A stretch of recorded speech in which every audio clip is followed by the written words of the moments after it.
this program this morning. A very, very informative program. Our first guest this morning is from the Third Eye movement here in the city of Dallas, who's hosting the Black Awakening Conference. And we're going to talk to him for a few minutes this morning. Then we're going into the third part of our Blacks in Christianity, Orthodox religion. Our guest is already in the studio.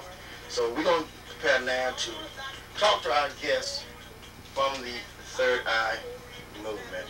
My guest is Brother James Taylor, Tyler, and Alvin Blakes. Brother Alvin Blakes. Good morning, my brother. Morning, brother. Happy to have you all on board this morning and to discuss a very important thing. First of all, I want to ask you, who was the founder of this, of the Third Eye, this Black Awakening? This was your fourth annual conference.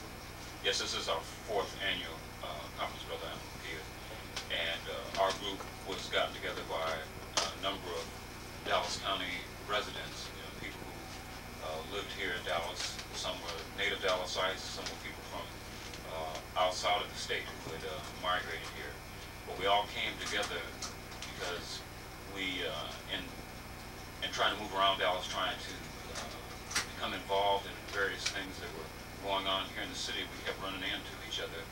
And we realized that there was great difficulty in Dallas in finding out the type of information that we felt needed to be known. And we felt that there was a great need for an organization that could acquire information and spread it out to the public here in Dallas. And so to that end, we came together and we formed our organization in the spring of '85. And we've been going strong ever since then. Let me ask you, what is the purpose of the Black Awakening Conference? It would seem like people would say, well, we don't need all that stuff. We're here in America, and we're in this society, and everything's fine. Everybody loving one another. Why would we need anything about a black? Explain the word Black Awakening. You say a Black Awakening. I know the word means awakening, to wake up like you've been asleep, but you're supposed to sleep or something. Yeah, well, precisely, we're saying to wake up. We're talking about a Black awakening. We're not talking about just a certain. We're talking about a certain type of consciousness. Okay. And there is a great need here in Dallas, and in fact all over the country, that we as a people, we of African descent, should wake up to the realities that we need to confront, we need to deal with. Let me ask you a little question about the Third Eye. Now, I've heard many things. Many people hear the word Third Eye, they get spooked out. They think it's about witchcraft, voodoo, and all this stuff. And they get all upset. I heard y'all on another show one day, and some people was talking about the Third Eye, and we're attacking, so forth, so on. And I want you to clarify what the Third Eye means. I know that people don't realize they pack the Third Eye a lot of times around their back pocket on their dollar bill at the top of the pyramid. So they don't call it evil, but when you say I'm a member of the Third Eye, they want to call you like something that's, a mystic or something like that. Can you explain people the Third Eye is all about, what it means? All right. The Third Eye is one of the oldest symbols known to mankind, and originally it represented in Egyptian philosophy, it represented the creative eye of God. And now through the ages it's become associated with the divine light and the means of perception of wisdom. And again, according to the Egyptian philosophy, this eye was the eye that looked on and directed creation. And so we as the Third Eye want to create a Black awakening here in Dallas. That's why we chose that symbol as our symbol. But it has nothing to do with any type of religious affiliation. We're not members of the occult, other than the name. There may be some hidden wisdom that we're trying to expose, but we're not members of the occult. It has nothing to do with Halloween, witchcraft, hoodoo. So I'm gonna do Halloween. Paints and spooks, any of that sort of thing. And so people need not be afraid. We have people who are Christians who are members of our organization, people who are Muslims. We don't catch hell in America because we're Christian. We don't catch hell in America because we're Muslim, or whatever we might be. We catch hell here in America because we are African. Very well put. Okay, the Black Awakening Conference is November 5th to the 6th and so in South Dallas Cultural Center. And you got to raw information there, and people say, well, why are you doing this? I think it's time for us to be awakened to a lot of things in radio land, and we talk about, he alluded to Halloween. We just come out of the feast of, out of the Harambe Festival, which I enjoyed very much. So it was beautiful. I want y'all to know that it was very well put together. I've enjoyed all the cultural things that took place. Even the Hispanic took part in it this year, and I was amazed to see that the Hispanic culture coming involved with the African culture. But you know, all cultures came from the African culture, and we were well aware of this. You got such guests coming in is the blueprint processing of American African political agenda. You got Dr. Fulani's coming in. You got Kawanji Fu. Just give us a name of who you all got coming in. You got it. Okay, we'll do that.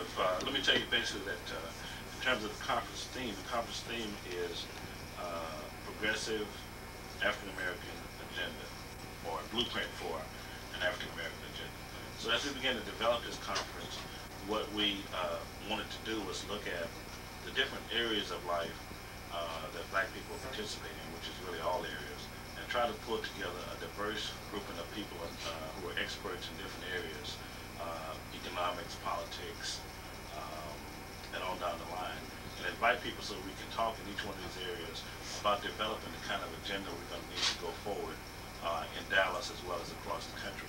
So the way we put it together, first we're going to deal with just economics. Then we begin to spread out to politics and all the other areas which are very interrelated. Now in the area of politics, we have as our special guest Dr. W.R.T, who's the independent candidate from the New Alliance Party for President of the United States. And we think what is most significant about Dr. Fulani's campaign, we think it's going to make a lot of people think about the election process, about the political process. That it's not voting is not a matter of going and pulling a lever. Okay. Voting should be a thinking process where you go in and you pull a lever based upon issues, based upon what candidate are saying things in your interest. And neither of the major candidates this year are saying anything in specific that relate to our interests. That's right. When they debate, when they talk, they're not really talking about us. They're talking around us. Okay, let me ask you a question before we get further. You said political. Let's do it political. Yeah. A lot of black people didn't realize what took place to get the right just to vote, and how we denied the right to vote, and how we should exercise that right to vote. Now, I know we got some mighty poor candidates that been projected to us other than Dr. Fulani. They don't talk about Dr. Fulani. They talk about Bush and the caucus. You know, and Jesse now is promoting quite nicely because he's a Democratic Party and everything. And they assume that all black people should be Democrat. But I know at the time we all were Republican at one time. Make a switch over. So you said, is this going to be like an awakening politically, so to teach us about our politics and because it's more than pulling a lever. Exactly. It's a thinking process. Exactly. We need education about what voting is about. Number one, the power of voting, I think, is in registration. Okay. The number of people that are registered give you the power. How they choose to vote then is another option you have, but I think as black people we should focus on being registered, having that potential power, so when the right candidate comes along talking about the right issues, we're in a position to vote. But the Fulani movement, again, is a movement that's been taking place, I think, not just around her campaign, but there's been other attempts at black independent political parties, and it's just an area that we've been slow in coming around on. We have to realize that the Democratic Party or the Republican Party are not our only option. With the type of leverage we have in this country, we have to begin to force our voting leverage somehow to, in a way that we get maximum benefit from it. Well, it's been said that the reason that Fulani is in this thing, they allowed her in, is because it's doing the same thing that happened in '84 with Jesse Jackson. They're trying to cinch a Bush win by putting a black in there. It would restrict the black vote. It would put the black vote unbalanced, and that way we'll wind up really getting Bush in there with no problem. How do you feel about her campaign and what she's doing? Okay, whenever black people do some things to attempt to change the situation, they're going to be blamed for the dire situation that you're already in. And I would say that this is the case with Dr. Fulani's attempts. Any attempt at independence, any attempt at autonomy, any attempt to try to do something which is outside of the expected behaviors of what they want for black people, they're going to find a way to label it in some kind of nasty way. We need to operate and judge things according to the things that we know we need to address. We need to be the ones who decide what it is that is important and how we should address it. And we shouldn't let anyone judge Dr. Fulani's attempt for us. We should listen to what she has to say about the whole political process. You know, we as a people need to be the most astute at the political process because we have the greatest need for a powerful political agenda. Okay, now I know that we sort of got off on the political thing, but I thought it was important we bring it out. And when I say that you all are totally supportive of her campaign, but you say she's going to be there to answer questions and deal with some unanswered questions, because look at these debates that these boys are having. They are totally evading the African people, our community. They're not dealing with the rights and civil rights and so forth and so on. There were things we need to address: the poorness, the hunger, the joblessness, the drug problem. And I believe that, I sort of believe that if the government wants to stop drugs, they could stop it within a week's time. If they can go in and rob all the Japanese, when Pearl was bombed, and rob all the Japanese and put them in concentration camps and get them out and clean up and break down the total economic of the Japanese people in America at that time, they could sure go in and stop a lot of Jamaican and other stuff that's going on if they wanted to. I agree with you, brother. Okay. Let me just run down briefly a couple of the other people we're having in. We have also from Chicago, Jawan Kanjufu, who's been one of the, he's the author of several publications. His major work is Countering the Conspiracy to Destroy Black Boys.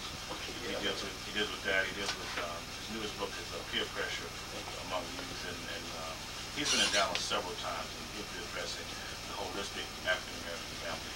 Okay, and we do need it because the African family is really being wiped out and destroyed. We've lost respect, both male and female, for each other, and children for parents.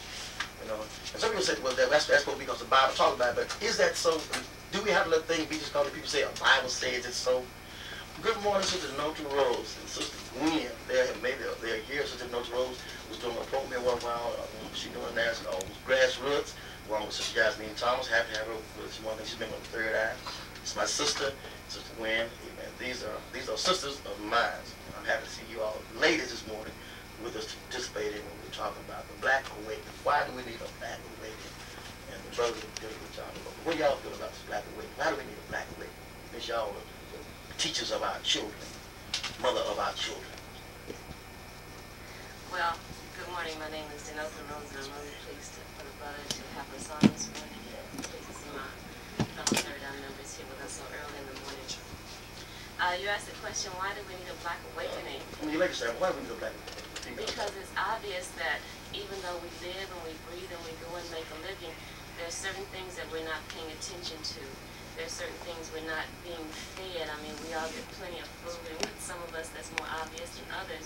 But there's a type of mental and spiritual feeding and cultural feeding that we're not giving. And if we don't have that mental and spiritual and cultural feeding, our bodies may grow, we may continue to work, but we won't progress positively as a people.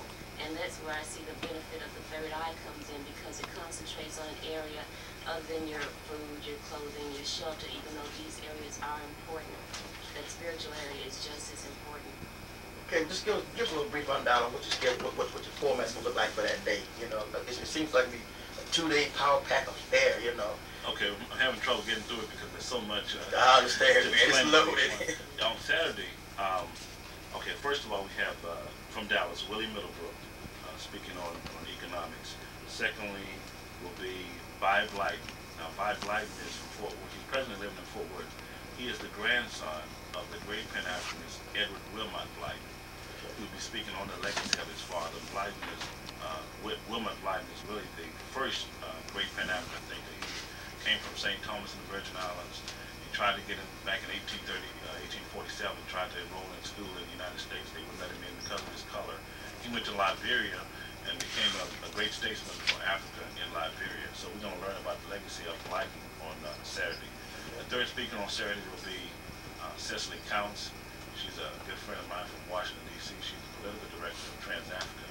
She's going to be filling us in and updating us on what the latest happenings in South Africa. Since they've had the press blackout in South Africa, we don't get a lot of news about that area. So she's in constant contact with people in South Africa, as well as in other third world countries across the planet. She'll be filling us in on what's happening in South Africa and the rest of the international agenda. From Houston, Texas, we're going to have the Liani, Kaumba, and Goma dance troupe will be up. It's about 10 of them. They have drummers and dancers. And finally, then Dr. Laura Filani will be our final speaker on Saturday. Let me say also on Saturday, we're doing as part of the Brothers Project, after the Third Eye Conference, we're going to have a tribute to Steve Biko. We're going to have a candlelight vigil that will be taking place. So that's all on Saturday. Oh, on Saturday. On Sunday, let me go briefly over that. Yeah, let me On Sunday, the first speaker is Dr. Tony Martin. He's coming from Wesley, Massachusetts. He's going to be speaking specifically on the economics of the Garvey program. We use Marcus Garvey program as our best, since we've been in this hemisphere, our best attempt at economic self-determination. So we're going to be looking at how successful was that program, how did they get it launched, what was the method they used to do that. And also on Saturday, Dr. John Biggers is coming from Houston. He's an international acclaimed artist. He's one of the most prolific people in the hemisphere in terms of dealing with symbols, ancient Egyptian symbols in his artwork, and he'll be explaining that. Then we have a jazz band, a jazz conclave. They also perform at around. And they are good. They are good. I really enjoy. And finally, I missed you guys. What were you at the notice? What were you at the notice? Missed you guys. I'm looking around. Where were you yesterday? My car broke down, brother. That's the only Your thing. wheels rolled. Okay. That's the only thing that could have I killed was looking for you. Okay, that jazz band was good. Come on. Now, I know a African group that was there. Well, I say Sister Isis, them. They performed, but I really enjoyed them. They did a very good job. Yeah. They performed at the Spring Rising program we had when Dr. Yosef Benjamin was in town. So they've been on our program previously also. They do a very good job. Hey, this is like a very informative and educational thing that you all are doing. And you got Saturday and Sunday. Only just Saturday and Sunday? Saturday and Sunday. We have this thing to a 7-day thing. We have 7 days of activity like this we can get involved into. We would like to see that happen. You know, we start Christmas 11 months a year. You know that. We start Christmas Yeah, we do need to be awake 365 days a year. Okay, Mr. Noble, yes. Brother, you asked, will we ever get to the point where we'll have a 7-day celebration? Yeah. And we are at that point because Kwanzaa is a 7-day celebration that the Third Eye participates in, and that takes place from December 26th to January 1st. So we are already there. Yeah. Well, how about a month? Don't give me February 28th because it's a short month. But I know we need this the year around. And my thing was a celebration of a deal of this nature, teaching constant 7 days, different perspective of the African people that we need to deal with, because one thing we're black, 365 days out of a year, we're that, always. Well, you mentioned a 30-day occurrence now. Tony Martin, a brother who's going to come here and speak on the struggles of the Garvey movement, okay. He reported about many of the conferences that took place in that time that were 30-day conferences. Right. And we think we're doing something new, black folks getting together for 2 or 3 days. But back in the 1830s, 1840s, 1920s, brothers and sisters would meet for a month. Yeah, well, see, we need some more than month meetings. So, I'm pleased to see the brother coming because there's a lot of questions I want to ask Tony Martin specifically about the Garvey movement. Well, I say that because in the Christian movement, they had 30-day tent revivals. You go out and get a tent, brush off, and 30 days they got jumping in and speaking in tongues and falling on the dirt, kicking and going on and saying they praise the Lord. 30 days they do that. And when you get through, they still in the shape of the same way they first went in there. We need 30 days of awakenings to get out our poverty condition, our poverty mind. And I want to listen to the Third Eye. I know that I appreciate what you all are doing. The Institute of Action, but we love you because the fact you all are doing what we're trying to do. And we are well on the same road to get our children saved. Now, people mean that word in the most holistic sense, saved, because they are not saved yet. James. All right. I want to mention that again, this is November 5th and 6th. That's next Saturday and Sunday at the South Dallas Cultural Center. South Dallas Cultural Center is located at 3400 South Fitzhugh here in Dallas, Texas. That's on the east edge of Fair Park, right off of Robert E. Cullen, and I think the next street down is 2nd Avenue. So it's right here in South Dallas. We're a Dallas community-based organization. There was a man who called in here one day and said that we were subsidized by some unknown whites. We get every single penny from the black community, and we pump it right back into our program. We're not here for profit, and we do use all our proceeds to try to keep the price of our tickets down low. I was going to say, because somebody said, well, all this, what's it going to cost me to go see all this? Well, it's going to cost $15 for a 2-day conference, but I just suggest that you can't go anywhere in the country and get a good 2-day conference like this for $15. Yes, we'll have many people who will run down and they'll go to a club, $6 to get in to the club. You know, two or three drinks. You know, so I mean, people pay for what they want to do. Concerts, like you said, 27 Prince is $27. People are lined up right now to get Prince's ticket. Prince's ticket. Luther Vandross, Lita Baker, $30. So, I mean, you know, this is something that'll do you some good. Something that you not that these other things are not relaxing and fun to do, but we're trying to do something serious here, right? And the message, the issues that we're dealing with are very serious, and so for $15, I don't think you can get anything better than that. For those that want more information about this, who they contact and what they do, so I might want to get involved with you and talk to you all about that. All right. Well, tickets can be obtained at Black Images Bookstore, and you can call the bookstore there at 943-0142. Let me get that number again, 943-0142. Or you might also call, if you need, this other number, 225-4822. Now, tickets can also be purchased at the door on conference day. Say that you can't attend both days, you just want to attend one day, you can attend for $10, the day of your choice, and it'll be a bargain at any price. Well, we should let me somebody not thinking that it takes money to bring people into town to do things, and yes, we should want to support. Question, sisters, why is it so hard to get black people to support education? Any one of you sisters, I want to we ain't shame on you. Come push it on the note. This is the note. Why is it so hard to get black people to support education? They don't want to support their own education. I think it's primarily because we bought into the myth that the general society is going to educate our children. You know, therefore we send the children off to school and we don't need to do anything. You know, but studies and people and our very children themselves have shown that they're not getting an adequate education in school. You know, so it comes back to us. You know, we need to support them. Okay, I've been handing a note. Yes, okay. It's lazier to believe than to think. You know? Okay, all right, that'll work. Okay, so I guess following along what I just said, it's better. It's easier to believe that if I send my children to school 5 days a week, they're going to get educated, you know, than to go in there and see what's happening or question your children to see how they're being educated yourselves. And this awakening is a family-oriented awakening conference. Very much so. You got to leave the babies at the babies, so you can bring the babies and everybody come on down. Grandma come along, great-grandma, everybody come along. As a matter of fact, yes, we welcome juniors, you know, our young people, our high school students. Students, by the way, the admission is $5. 12 and under free. And 12 and under are free. And for you senior citizens who have an interest, a continuing interest in our history, tickets are also $5. There'll be some place for the young people, for the children. I believe Stephen Meeks will be telling stories in the day room and just having activities for the young people. And don't talk about it, and back get your birth certificate when you be young, and get it for free. Well, let me say this. Anyone who seriously wants to attend, you know, seriously wants to attend, and don't have the money, and should come on out. You know, say they only have $8, bring $8, come on, you got come on. Whatever it is, come on, and somewhere else we'll work something out and get you in, because we need you to hear this. We'll work something out. I tell you what, I appreciate y'all's time and everything. Anything you want to say before we change? We got another group coming in. Well, we would just like to thank you again, Brother Amalakia. And next time we'll have more time, but the conference got me a little quick. I thought we'd be ready for it. We'll take the whole 2 hours, but it got me a little quick when I was playing. Yes, ma'am, Mr. Nelson. You had your finger. I just wanted to add that, you know, it's a pleasure to be here. We want everyone to come out.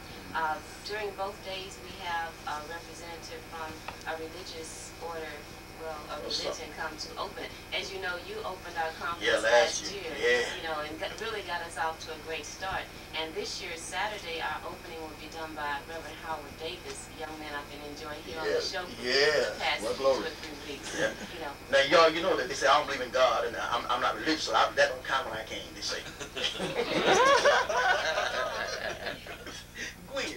All right, good morning. Good morning. I'd like to say before we leave that when we assert our culture, that's a way of saying that we are free.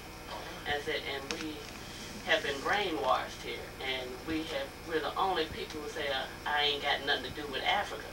But every other culture celebrates their culture. But as long as we do these things that are nature to us, you know, we are saying that we are free. And you just assert that naturally. But since we don't have that, we have to go and put forth a little more extra effort.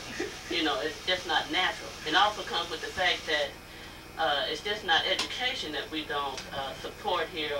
It's our education of ourselves. I see. It's what we do not assert, and that is what is missing. You know, that's what's running us and our children crazy. You don't understand that. That's what we do. I thought it was crack. David, anything you want to say before we get out of here? No, again, thank you again for letting us be on the show. We want to also thank the station KNON. It's truly the voice of the people. No other place can you know. Sit in, voice your opinion. That's right. Okay. Appreciate it. How about you, brother? Brother Alvin Blake. I'd like to say thank you again. We look forward to seeing a real big crowd at the Black Awakening Conference. And the only thing we ask the people in the community is that they attend the conference, come out and support us, and we'll see you again next year. You ain't got to believe us, just check it out. We appreciate it. Thank y'all for your time. You're tuned to KNON 89.3. Spirit from time is now 5:28, and we have much more for you.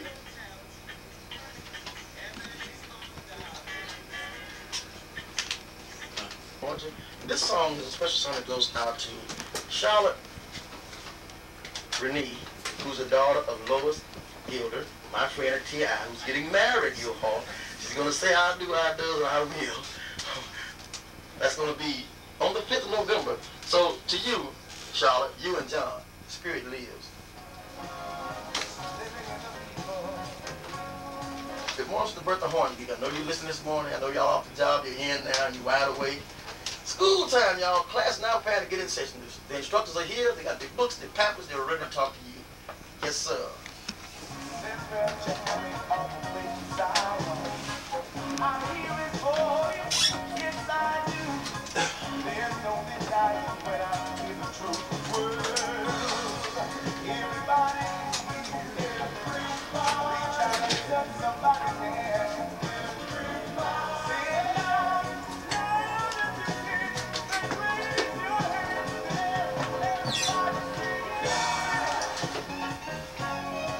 No, that's not the whiners. No, it's not.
Living in the people.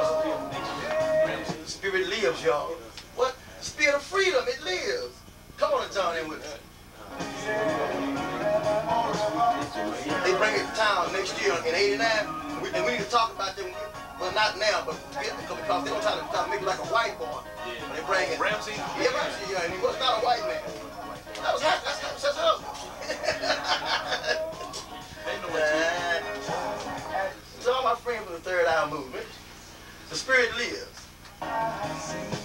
Third World said so.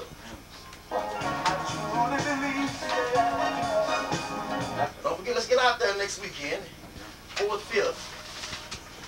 And let's that's right, the 5th and 6th of them, I'm sorry. And get out there and let's see what's going on. Don't be so naive and apathetic and sit at the house and say, well, I don't want none of that. You might need some of this.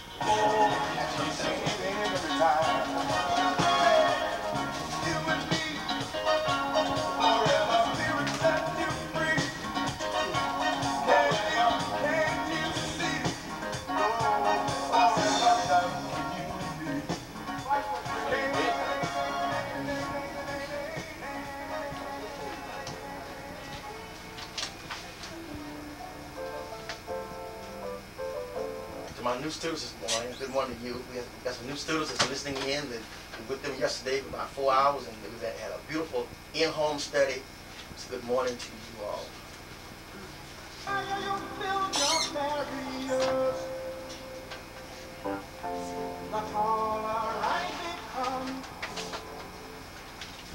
This morning, by special treat, we're going to have a few moments from Dr. Musa Barrett Singer, talking to the African people, a portrait of eternal people. Then we'll be in our talk program immediately. Dr. Barrett Singer. Yeah, I am Dr. Barrett Singer. I'm comfortable. I'm glad to see you too. All right. And I think we're going to have some wonderful things to share with one another. Yes, it is. All right. Tough. Now, I want to begin, as always, with giving honor and praise to the Creator. Honor and praise to Almighty God, revealed to all and known by many names. Because it is that force of life which gives us the strength to exist and to function. I want to give praise and honor to our black ancestors who are legion. We would be standing here for years trying to name them all. But I want to honor them, and especially those who carried on a valiant struggle against our enslavement and always kept the vision that one day we as a people would return to our rightful position in the earth and enter into the promised land. And so I'm thankful for every man and woman of our race who has ever come to us at any time to teach us, to uplift us, to stand for us before the world. Whether I agreed with every detail of what they taught is not important. It's the fact that they came. And everyone, as I look back in our history, that has come to us has given something of great value to this race that has brought us closer to our inevitable goal as a people. So I want to give honor to them. And not only those who have passed on, but those who are living among us today. And to those brothers and sisters, of the Black Liberation Army, whom the newspapers and other media have dispersed and maligned, I want to hold them up before you. I ain't beginning to deal. I brought some models and I ain't beginning. I go low. Why you gonna get mad? This stuff about to be black folks. To be criminal. Because the British Empire was Venetians and all that, man. And so those who are in control here in this country and those who control around the world do They recorded downstairs. They recorded downstairs. But the brothers and sisters of the Black Liberation Army are not criminals. They are fine men and women, very deeply spiritual men and women who are committed to the liberation of African people here in this hemisphere by any means necessary. And they have not only stated, they have done it. And I want to always remember them because it is they who give me the right to speak. I know if they would capture me tomorrow and torture me, I couldn't tell them nothing about the Black Liberation Army other than they exist. But I know they exist and give us the energy to do as we do today. So brothers and sisters, always remember them. Hold them up before your children as patriots, heroes, no matter what the papers and other people say. Take a closer look at them. But I'm sure there's a lot of these people ain't not that bad. Was once considered to be a criminal. Was crucified, assassinated as a criminal against the Roman government. So you must always be careful of who's branding the criminal. You can make the proper definition. Yeah, right. I'm going to ask you to close your eyes, and if we can have quiet, please, as quiet as we can. We'll get it all printed up. Yes, sir. We'll do that. This is going to be another chapter. Okay. Divine and Holy Father, sovereign Master, Lord, and most beneficent giver of every good and precious gift. People now saying we want to Revealed to all and known by many names, we give thanks to you that we are able to come together here tonight, together as brothers and sisters of the soul, and to gather unmolested in peace and harmony and a positive state of mind. You know what? I love you. We're thankful that we as a people have not been called to be the tail, but to be the head. And we ask you tonight to teach us thy ways, that we may rise to the pinnacle of life and take our true position in the sun. For surely thou hast called us to a great and wonderful place.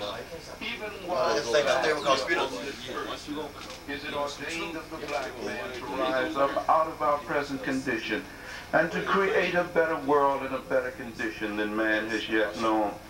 Give us knowledge and wisdom and understanding, each one of us, as to how we may accomplish this in our personal lives, and then how we may collectively work harmoniously with our brothers and sisters towards gaining the true victory.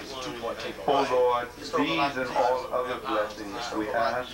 Keep the spirit of brotherhood and love here, for we have not come to argue and bicker with each other, but to reason with one another and to arrive at a path of understanding. New world without end. Amen. Brothers and sisters, tonight I want to discuss with you for the remaining time we have the subject, portrait of the eternal people. Why white man is such a beast. Portrait of the eternal people. There is only one people on the earth, and I'm not being a racist or anything of that nature, so don't start that. I'm telling you what history says. Even white folks say it, so you won't think we're making it up. There's only one people on earth who can claim to be the eternal people. Because there's only one people that you go back in the study of archaeology, anthropology, paleontology, and the study of history, and you find there's no beginning for. They've always been here. And that is because the scripture says in Daniel the 7th chapter and the 9th verse, I beheld and so throne was that place. And the ancient of days, whose garment was white as snow, and the hair of his head like the full pure wool. His throne was like the fiery flame, and his feet as burning fire. Daniel said, when I saw the ancient of days, when I saw the creator of heaven and earth, he had hair like ram's wool, and fire was all around him. And Ezekiel said in the 1st chapter, the 26th to the 28th verse, he said, when I saw him, Daniel, you saw his hair, but when I saw him as the color of lamb was. That's how I bring out 1 and 2. Jeremiah said, I know you had a vision, Daniel, and I know you had one, Ezekiel, but I had one too. And also the valley of the gods. Surrounded by darkness. So any image that has ever been shown throughout the history of man in the early days, before Europeans came into power, of any deity or any god or goddess was always that of a black man or a black woman. Now we know that the Creator is above humanity, and that cannot be trapped into the flesh. But whenever the divine force chose to reveal itself to man, it revealed itself in a way that man could understand. And the reason why it revealed itself to man as a black man or sometimes as a black woman, because on the earth for so long, maybe millions of years, there was nothing but black people. Sheikh Anti-Diop in the book, The African Origin of Civilization, says that for thousands of years, hundreds of thousands of years, there was nothing on earth that resembled a European. That's right.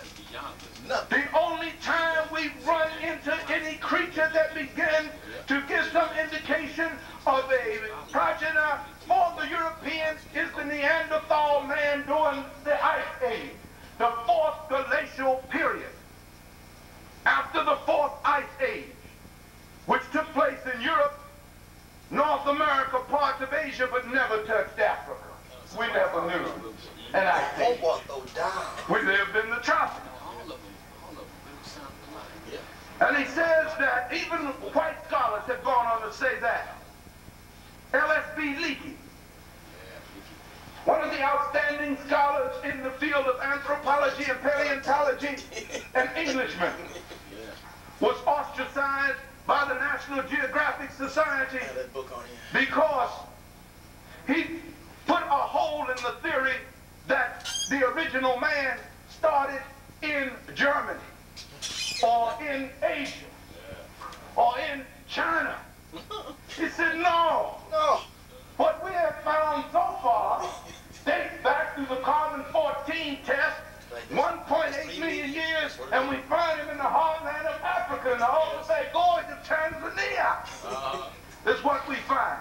And this is the first man, Homo habilis they call him, and then Centanthropus boise, meaning man of the black coast, said this is the first man we know of to use tools. And he established the older one culture, which spread all over the world. He was the only one that knew anything about fire and how to use it. Now, Leakey comes from the perspective of the theory of evolution. And I call it a theory because that's what it is. A thing is not a science until it becomes a proven fact, until it becomes a natural law. And the word science comes from the Latin word scire, which means to know. They don't know that man came out of an ape, and I'm not willing to accept that, although I have nothing against apes. If I had to be an animal, that's what I'd like to be, personally. But as fine as they are, I doubt if we came that route. But that is a theory, and they teach it in school as a science. That is incorrect. What they do in the theory of evolution is say that black people are still in the subhuman stage and that white people or Europeans have evolved to the higher stage. But even when you study the theory of evolution, we see where the process of evolvement took place and culture began was in ancient Africa, or the proper name is Akibu land. That's the theory of evolution. We're talking about in the beginning was the black man. As we take a journey now, a panoramic journey through this portrait of the eternal people, we have to start at the beginning. And we started with Almighty God, who revealed himself as a black man to the ancients. In the Bible, in the Quran, and other sacred writings, the religious writings, is recorded what is known as the theory of creationalism, which says that instead of evolving from a tadpole, an amoeba, a tadpole, amphibian, a lizard, a monkey, a baboon, ape, and then finally into man, that man was made directly by the hand of Almighty God.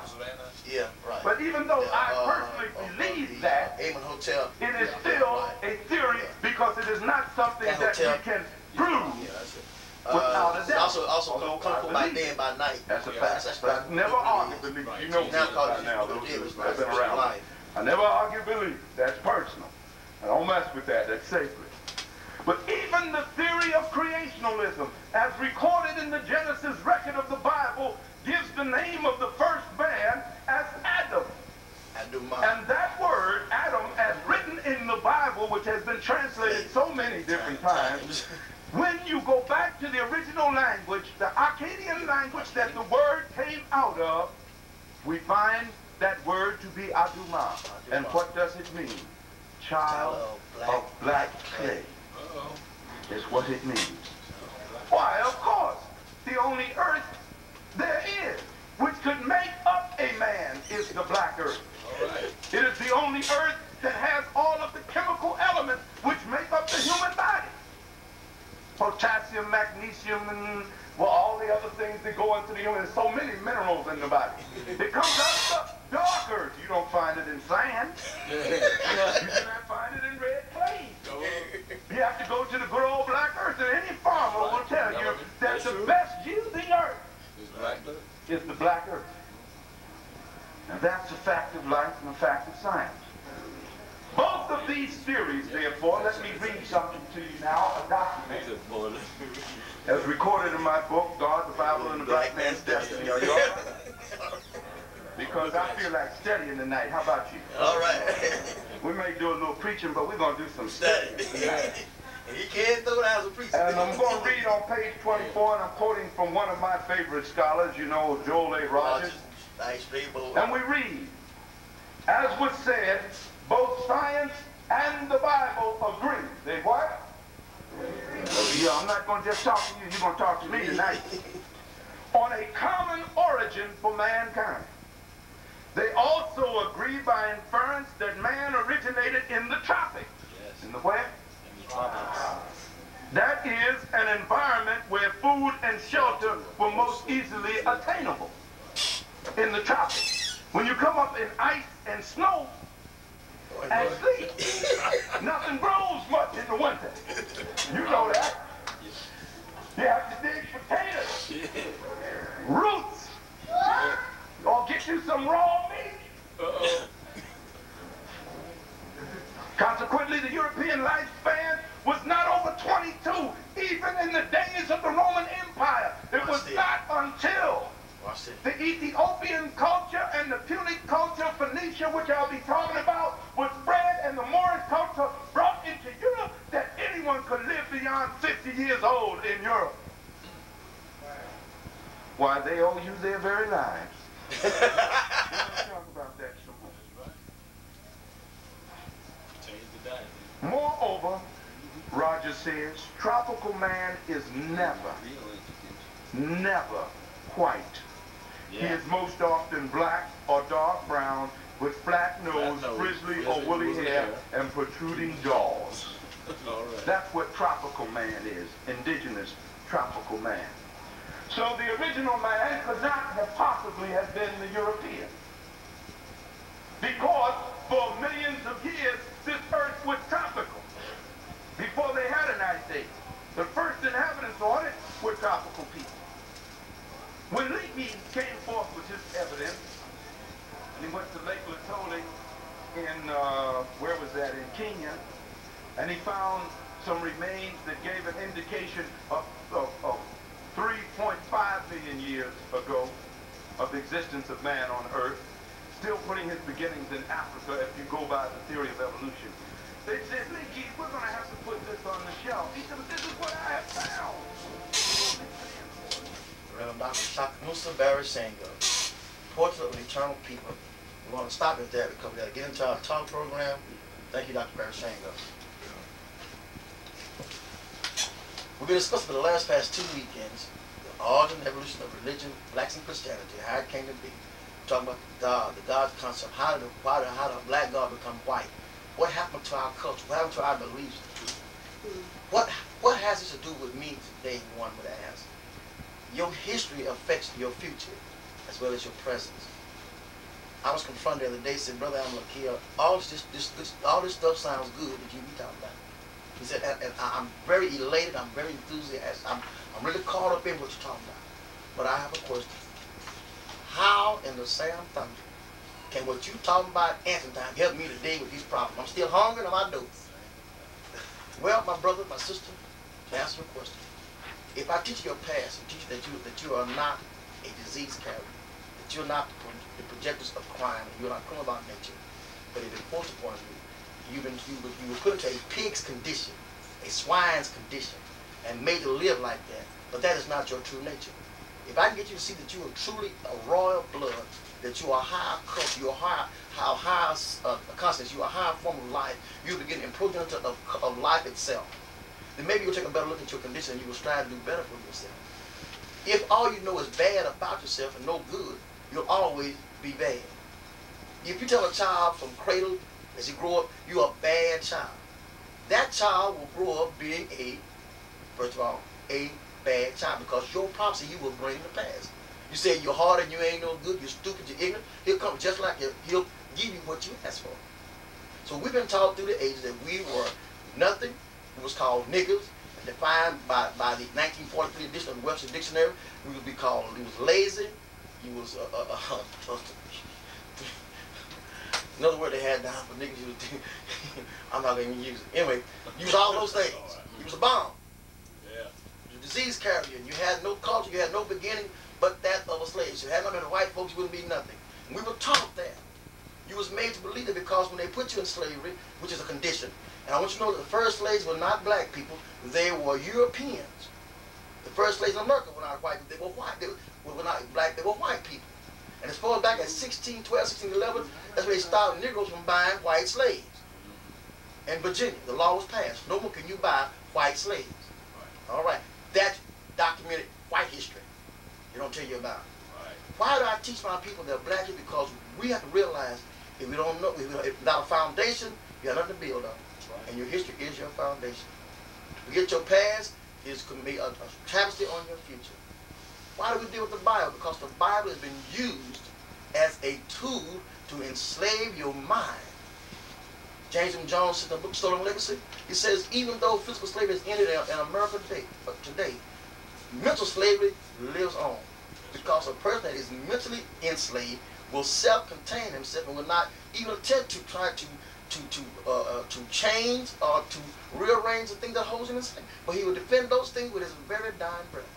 We have become lazy and we depend on the federal government to educate us, to feed us, to house us, to clothe us, and everything. And that's why the government does like we do. Do we learn how to become self-maintained and become independent and stand and become a sovereign nation ourselves, will forever be caught up in a mental bondage. That's why we're at the bottom of the totem pole. The trickle-down theory of Mr. Reagan. When America has a cold, black folks get new morning. So that's why I take time out to talk to you about it. And remember this, we're no longer an asset to this country. We have become a liability. Right. And you get rid of all liabilities. Am I right, my brothers? That's right, brother. You don't want no liability, you want assets. That's right. And what happened, the white man has classified black people as a liability. We got to feed them, we got to clothe them, and I'm tired of getting them food stamps. We're going to cut this up. And that's why the Reagan Party has fought so hard to cut out all the rights, civil rights things. Bill of Rights was given to us, try to refute all those things because they want to get you out of their pocket. That's right.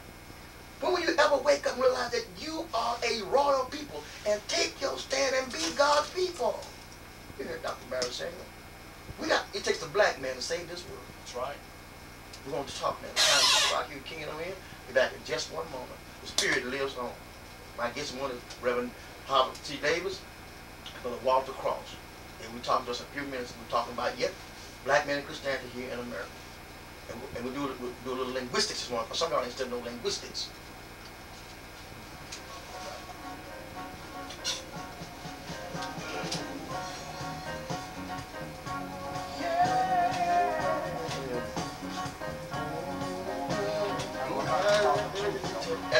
That's to tell the truth, y'all. It's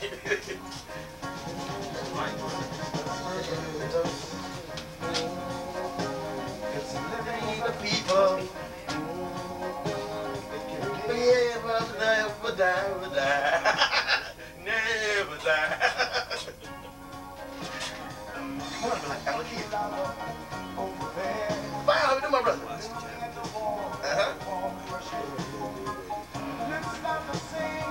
Well, you can give it just a minute after you do it, okay? Okay, put them on hold. White preacher. White preacher. All right. Many the people. Well, the phone line's already jumping, y'all, so I better go to the phone lines here. But the Spirit lives on. We're going to go to the phone line, and we got a Caucasian brother here that wants something he wants to say. We'll give him opportunity to have something to say. We're going to the phone line. Good morning, my brother. You're on the air. Oh, she said you missed it. Stand by. We'll get you on.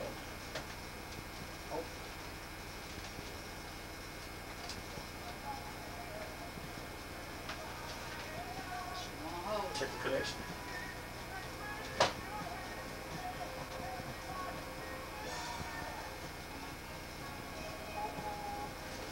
I'm gonna hold down.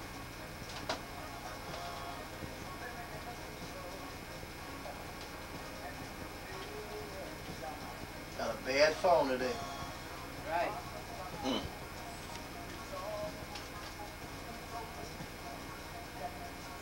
Can't hold it down with the finger. I have a phone problem this morning. I don't believe this. I just don't believe this.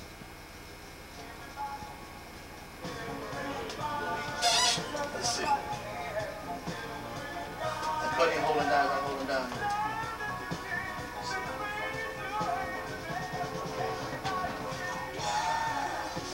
Well, like get him on the phone.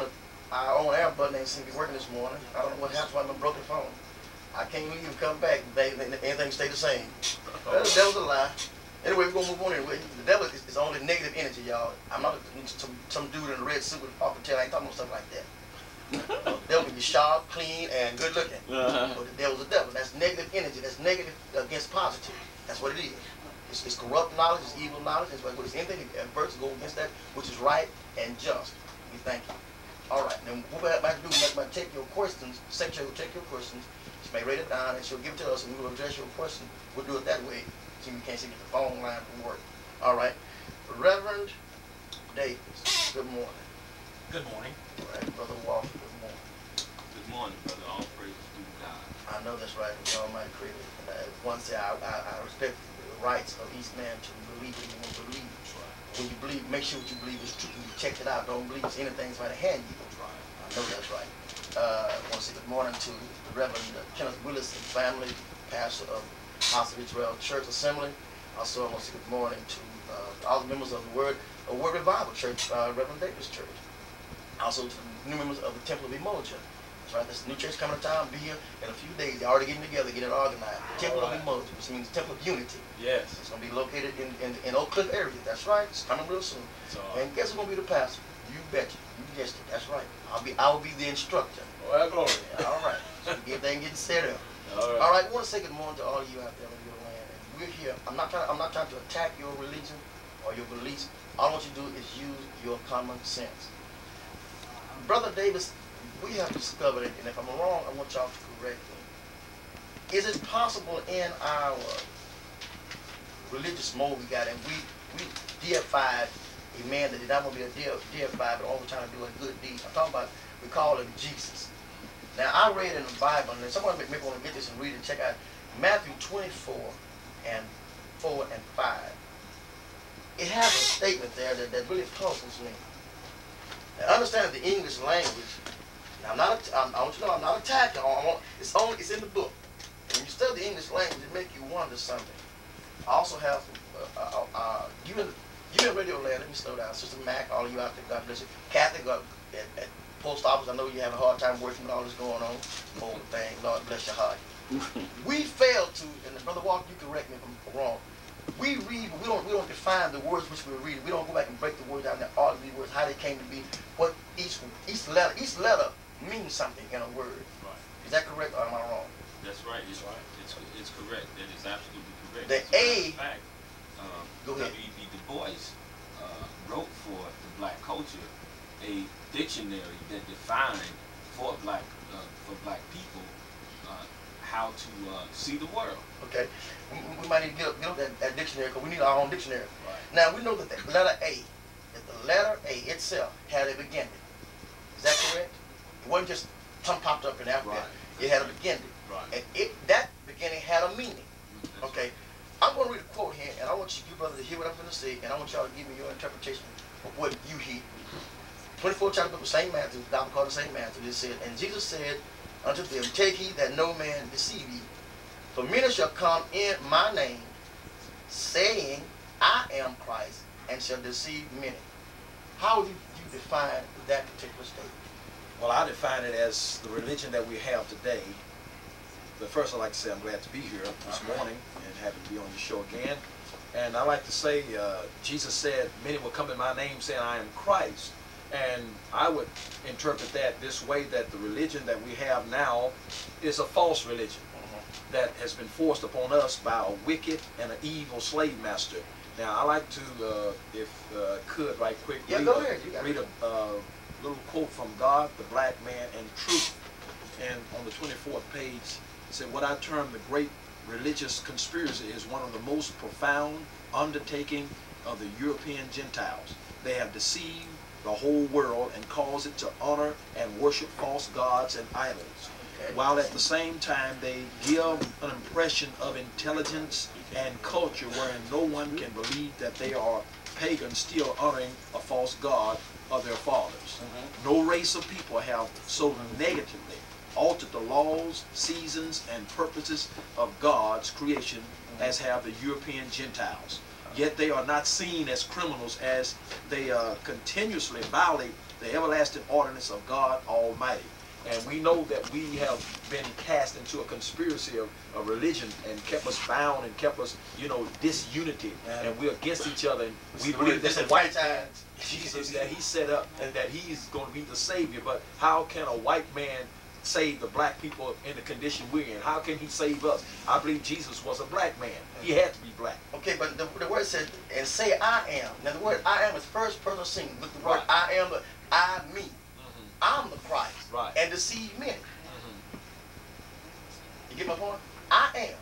And deceive. In other words, we use Jesus. He's in every song. He uses a crutch. He projected everything. Right. And people rely up on Jesus.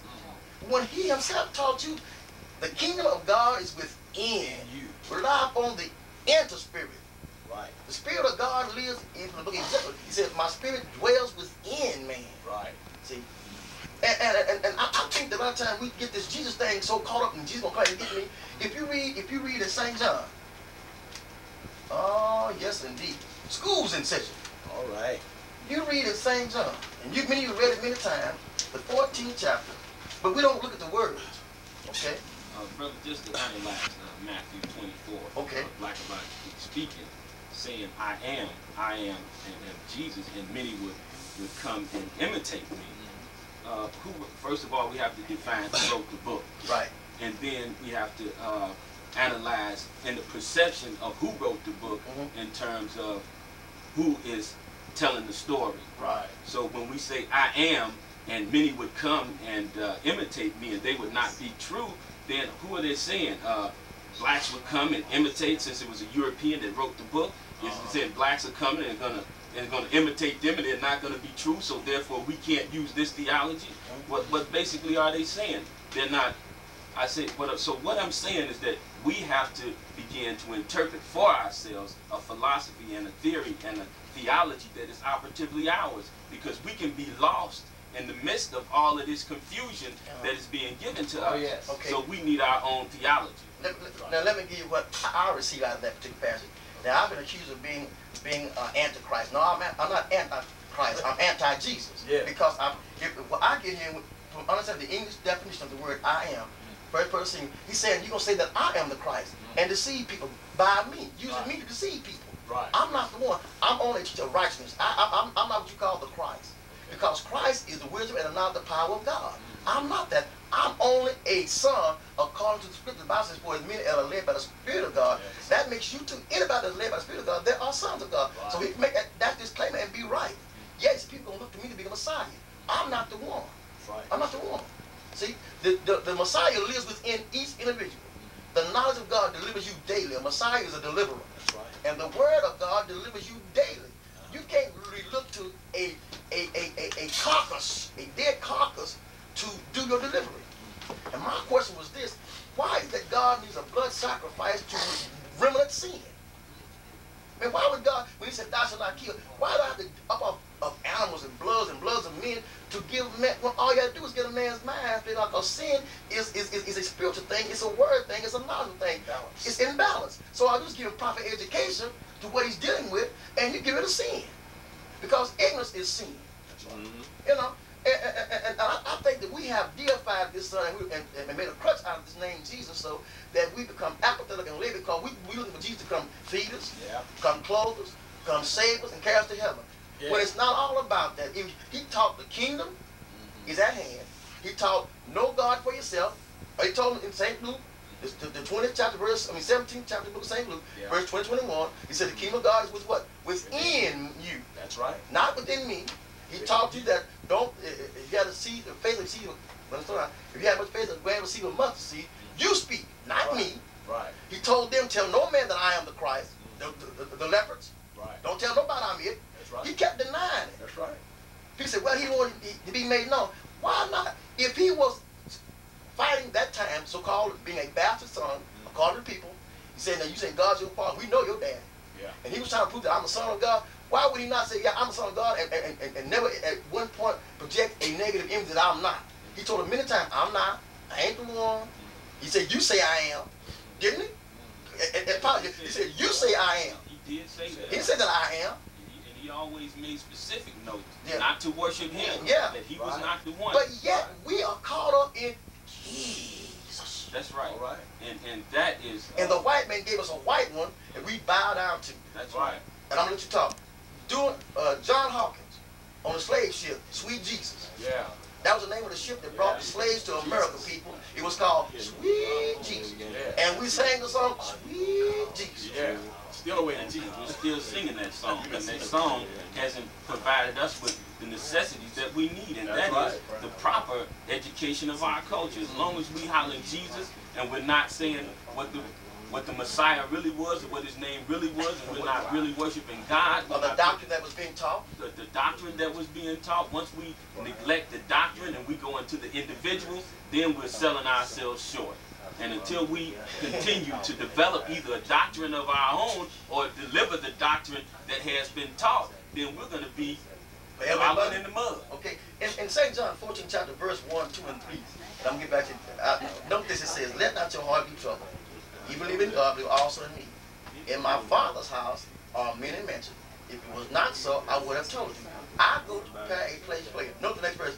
And if I go, now I said I'm really going to go. Now I'm wondering if I'm going to go or not. And if I go, All right.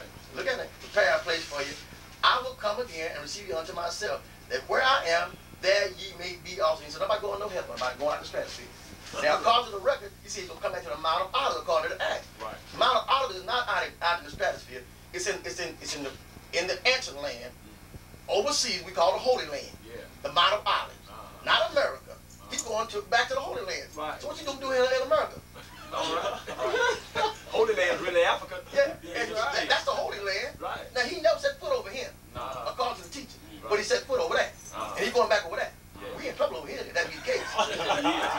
How we going to get over there? But we're hollering Jesus. Now we go out to judge every Sunday. Judge down the river. Yeah. I'm bound. Bound the cross. Well, you better get the cross. Got that cross in.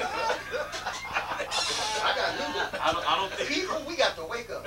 I All right, my don't brother. think the cross gonna get you there either. I got If news for you you. cut yourself short of God, you're gonna cut yourself short of it all. Well, look at him ask the question. And the cross thing, we call it this cross, after cross, after cross.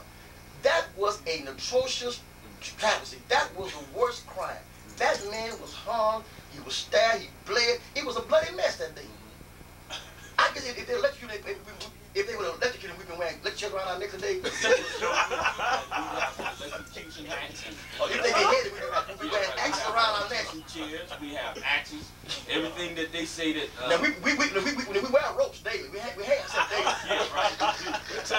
We gotta be cautious about all of these idol worship and all these names that we're trying to throw out as being the Savior, because we limiting ourselves. And then the most limiting thing of the whole thing is that we haven't taken time out to develop the true wisdom, the true knowledge, the true God image that God has given us, has put in within us, that which exists within us. We're denying the fact that it even exists. He breathed into man, and man became a living soul. That's right. All right. Now, if Jesus was alive today and visited the so-called Christian church, much of what he would hear would be a mystery. Because almost, all of it is teachings of an organization that he did not found himself. It is different from what Jesus taught. Because when Malcolm X was assassinated by the government, they wrote books about him, and a lot of people didn't even know him, didn't even know about him. So there's a lot of misconceptions about Malcolm X, right? And even Jesus, after he died, they wrote about him. A lot of disciples did not even know him, did not even see him, but they wrote about him. Let's clarify that. That's Yahshua Beth-Helem. Okay. Now the word Jesus has a J in it. Right. And we know that the J did not come into the medieval period. Now I want to go to verify that, then we'll move on. Okay. In the Random House Dictionary. Big dictionary. You got your dictionary right now. You get your dictionary out, and see each letter of the alphabet is defined in the dictionary. Well, how it came to be, where it started at, and what the original, how the original was formed, and so forth and so on. Yeah. Let's go see. Let's go get this J. Let's get this J. Y'all hear the pages turning? So I ain't making this up, right? Right. The J, the 10th letter of the English alphabet, developed as a variety from the word from I. The medieval Latin, medieval period. During the Latin, when was the medieval period? 1700. 1700. Now, if Jesus lived prior to that, and wasn't no J, how you gonna get a J-E-S-U-S when there wasn't no J even formed? Right. Sounds like somebody been trying to trick us, brother. Yeah. It says, and except for the preference of the J as the initial letter, the two were used interchangeable, both the I and the Y. Sounds like what Elijah. And the word Yah is Yahshua. Yahshua. And the word Yahshua, we call Joshua, means Savior. Right. Find the word means Savior. That's from the Random House Dictionary. That's the latest edition I have, you know. That's an unabridged edition. Thank you. Called trickology. That's all right. Now, if there wasn't no J, it ain't no W in the Hebrew alphabet, how we get Jews? There's a book called The Myth of the Lost Tribe. Right. We got it here this morning, y'all. Yes, we do. We got it right here. Okay. And it talks about, I'm going to give my brother Claus over there. It's a passage at the bottom. It says the Hebrews are not Israelites. Okay. The bottom page there, the first preface. Okay. We ain't talking spook, we talking documents. All right. Something you can go pick up. Now the Bible, the only book you pack around that has no bibliography in anybody, you can go pick up anything that refers back to you. We use it as the base. It's the youngest thing on the market. All right. Right at the bottom, it's underlined right at the bottom. It talks about the Hebrew language and the Phoenician and so forth, so on.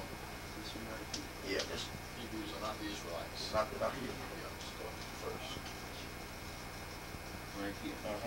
What historic facts underlie, deny Islam, Israel, not Jews, no Hebrew, kingdom, in the Old Testament nor in Phonetic inscriptions. Hebrews contrasted with Israelites. Page 35 to 37.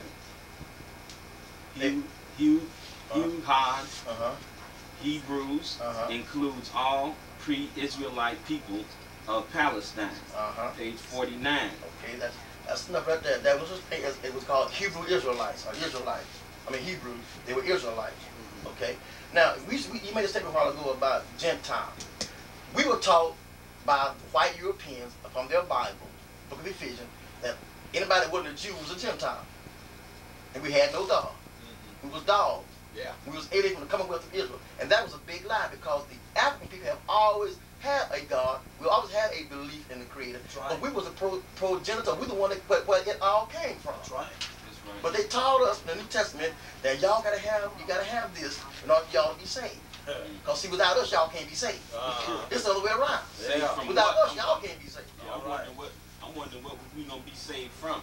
Their masochistic tendencies, because we didn't like, we wasn't a part of their philosophy, because that seems to be the thing.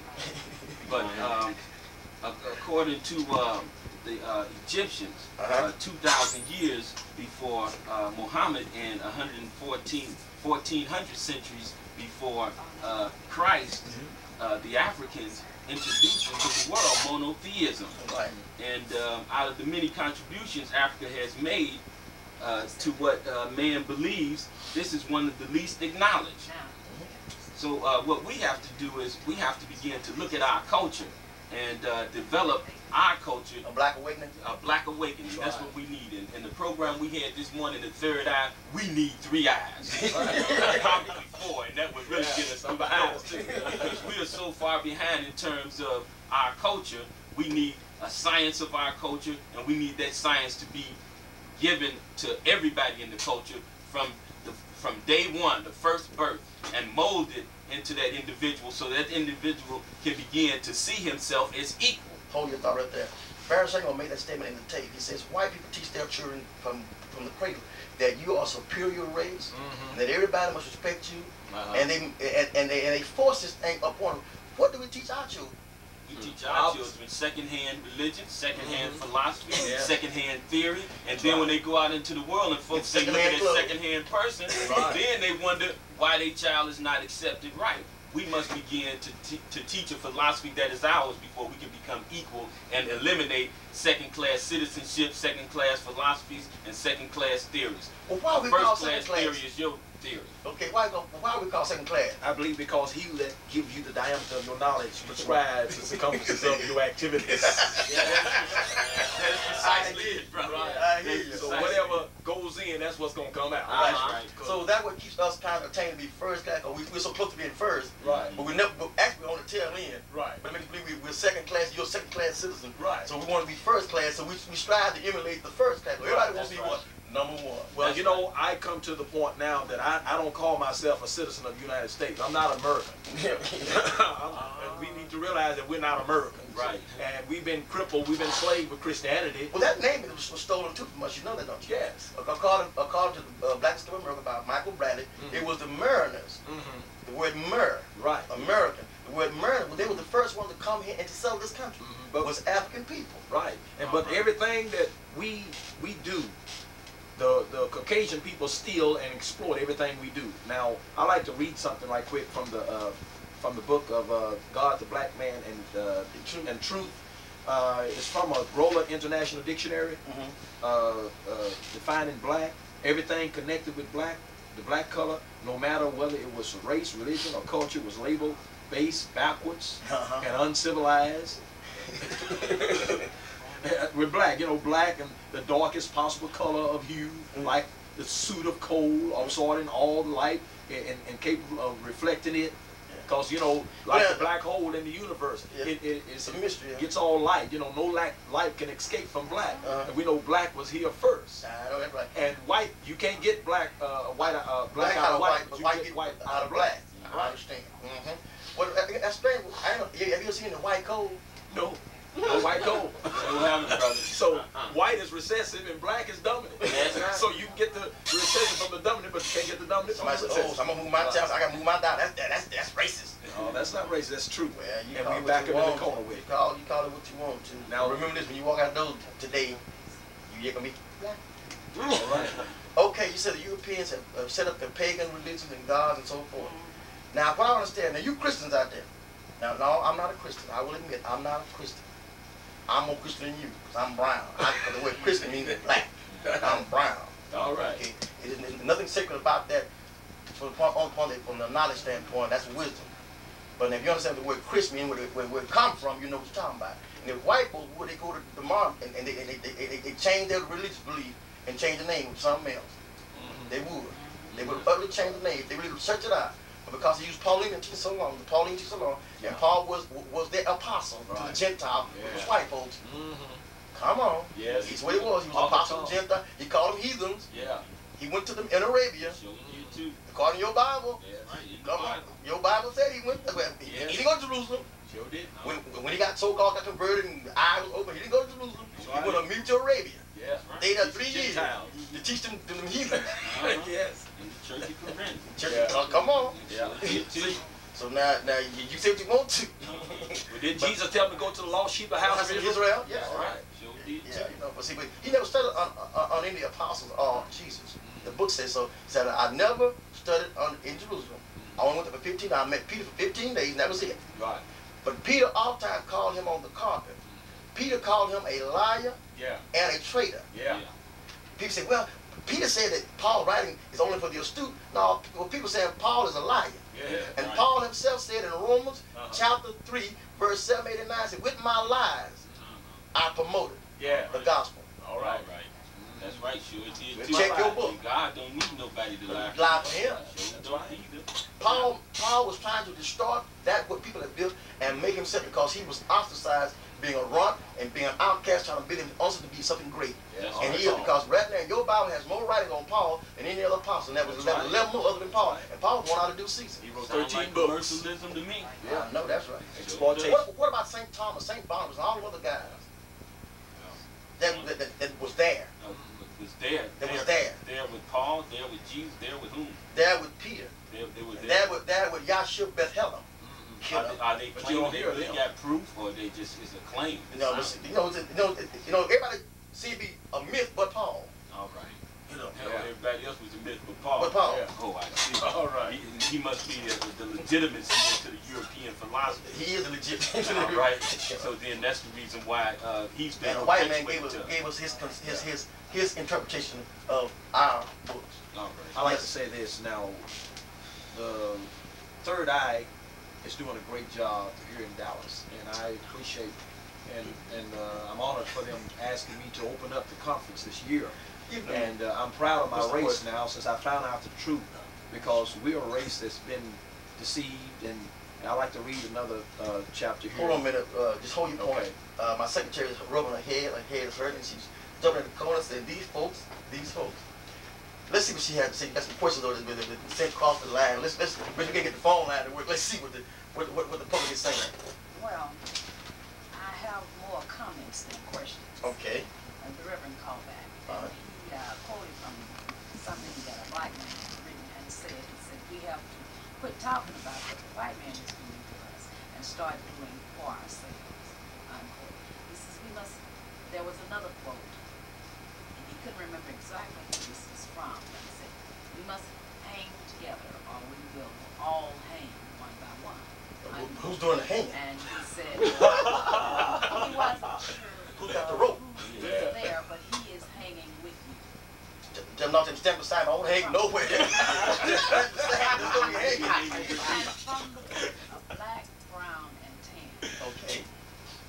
The author said that Abraham Lincoln was, when he put out the Emancipation Proclamation, he was like the LBJ of the 60s. It was done for political expedience. Yeah, but he was a son of a slave himself. When he wrote that. He didn't write it. Oh, well, when it was all compiled. And put his name on it. Douglas wrote the Emancipation. Well, when it came out, Well, we'll straight that in a minute. straight out in a minute. Well, I have other comments. Okay. One lady wanted to know if this was a certain program that aired each and every Sunday that she didn't listen to, that she didn't think that we needed to. She didn't understand. I think that we needed to be aired on the air. It should not be said over there some of the things that you're saying. We should get you another program. It's not the program that the Christians support, because she doesn't feel as though this is a Christian topic or whatever. And she's entitled to her own opinion. What is the name of this group of guys that you have up here? What is this organization? What is this militant? What? It's a concerned citizen. Christians. Yeah. And another says that this is a new wave movement that's going around. No. Said that this program, this talk show that you're having this morning, and that she's been listening for quite a few Sundays and the last three, sure. And this one is nothing but hierarchy. Okay, hierarchy. And it borders on witchcraft. And Is that right? Sad that this has to go out on the air to innocent children that are listening, and the innocent people, because What do you think about Halloween? That God was a black. that the Bible is true. Tell her what And some things that you're saying does not agree. that's right, because she failed to read. But listen, ma'am, whoever you may be, you're entitled to your own beliefs. I'm not trying to make you believe anything we're saying. We're telling you to check out the information, the source from whence it came. We're using documents. This is not a cult. It's not a group. Nobody. These young men here are concerned citizens. One man is a pastor of a church. Another brother is a former graduate student of Prairie View A&M Institute, who is the author of Blackology. An ordained deacon. An ordained deacon. I am myself personally. I'm an ordained pastor for 22 years in the house of God of the church of the spiritual church of the house of God, which is the holiness movement. We teach us truth and reality, and not spookism. Now, Christians will go out and they'll celebrate Christmas, Easter is not biblically backed, and Halloween. Right. Halloween, we know, is the feast of the devil. But you're going to go out and paint your child up, get trick or treat, and it started with the Jews who used to go out and take virgin daughters and sacrifice them to a pagan satanic god. And you're going to tell me that what we are not? You are the one that spooked out. I don't celebrate Easter. not criminal because he was, you don't celebrate a man's crucifixion and a bloody travesty. Neither you go out and you cannot prove in your Bible that even the soul man you call Jesus was born on December 25th. It could not be according to your records. You practice lies and paganism, and you say you are a Christian. I challenge you, your church, your pastor, your scholars, anyone to come and refute anything that we have presented to them and document it, other than without their book they call the Bible. We as black people have been disconnected from our homeland. We were disconnected from our very soul. We became a non-people seeking to be every race except our own. That's right. We were totally de-Africanized. And this was necessary for the survival of white America's superiority. Because their superiority is established upon a weak foundation that cannot stand challenges of comparison. I guess they call Marcus Garvey a witchcraft and a racist. Yes. They call Malcolm the same thing. They call Nat Turner the same thing. I guess that because, taking a short break, because the spirit lives on. Announcement time. Okay.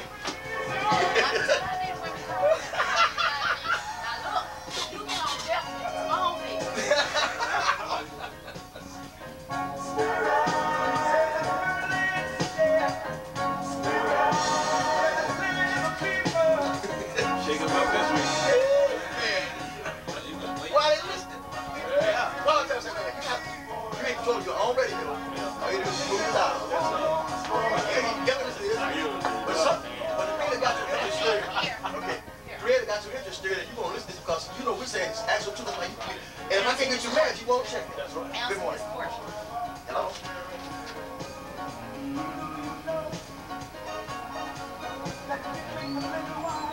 Nothing like that. This is the house of Bible. Nothing like that in the Bible. But that like that. We don't like by prayers if you don't believe it. Word. That's probably what it is. We all, it can mean a people as together, or a race of people, or a universe as a whole.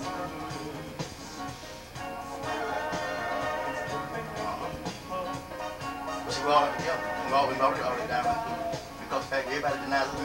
It's right. It's human rights and civil rights.